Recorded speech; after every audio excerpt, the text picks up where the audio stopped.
This is your ultimate guide to breeding in Palworld. What we're gonna do right here is go back, way back into time. Hi everyone, my name is Joe, and in today's tutorial, we're going to be showing you everything you need to know in order to get breeding done in Palworld. First and foremost, the most important thing you're going to need in order to start breeding is cake. Cake is the one ingredient you'll need the most of in order to get the most amount of eggs from your breeding. I've found out over time that the best way in order to get these ingredients needed to make cake is definitely not farming them in the ranches. The best way I've found in order to buy the ingredients for cake is just simply using the ingots from an ingot farm you have to make nails and sell those to the merchants. You can make tons of money from this and use them to buy all of the different ingredients you need in order to make cake. The only thing you should be farming at your ranches is honey. Once you've bought all your ingredients to make your cake, it's just as simple as going to your cooking station and setting up 3 Yormantide Ignises to start cooking away. So, when breeding, the first thing you're going to need is 2 pals, one being male and one being female. But before we get started, you're going to want to know exactly what passives you want on these pals, as you will be breeding for passives first before thinking about IVs. Now, in order to get the passives the fastest, you're going to want a pal with 2 of the passives you need and another pal with the other 2 passives you need.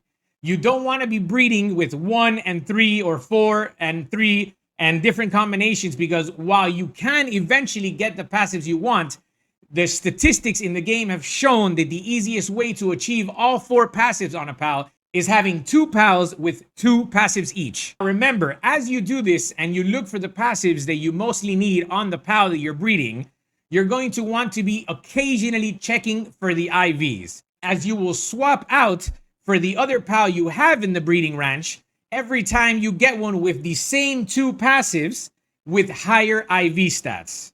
Our pal's IVs can be seen by using the ability classes that we can create in the production assembly line 2. Eventually, you'll get multiple pals with the 4 passives that you're looking for. Once you have 2 really high IV, 4 passive pals, then you can start breeding those between each other. As through testing, I've seen that having the 4 passives on each is not that great of a difference from only having 2 on each. As you breed these 4 passive pals together, you need to be constantly looking at their IVs and swapping out for the better ones until you've got as close to perfect as you're comfortable with. Remember, even though having all 100 IVs is great, it's not 100% necessary, and even having 90 to 93 on an IV stat is incredible. Plus, thanks to the new Sakurajima update and the Raid Bosses update, we have access now to fruits that will allow us to raise the IVs on certain pals by 10.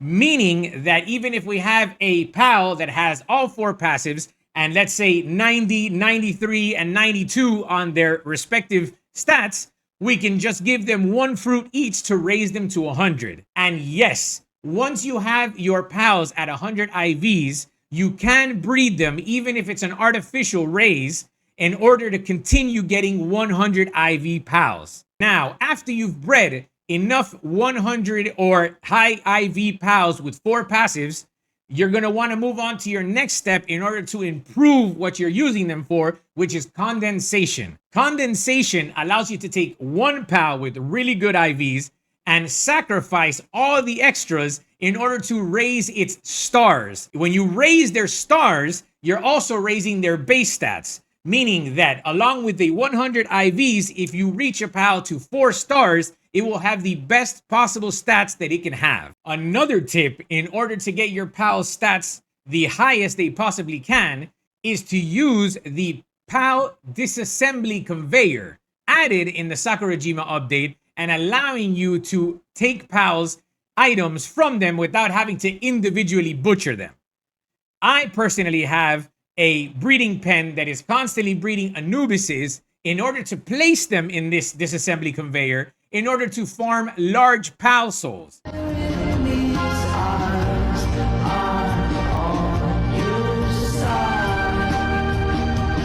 Anubis is a very important pal engine. Very important.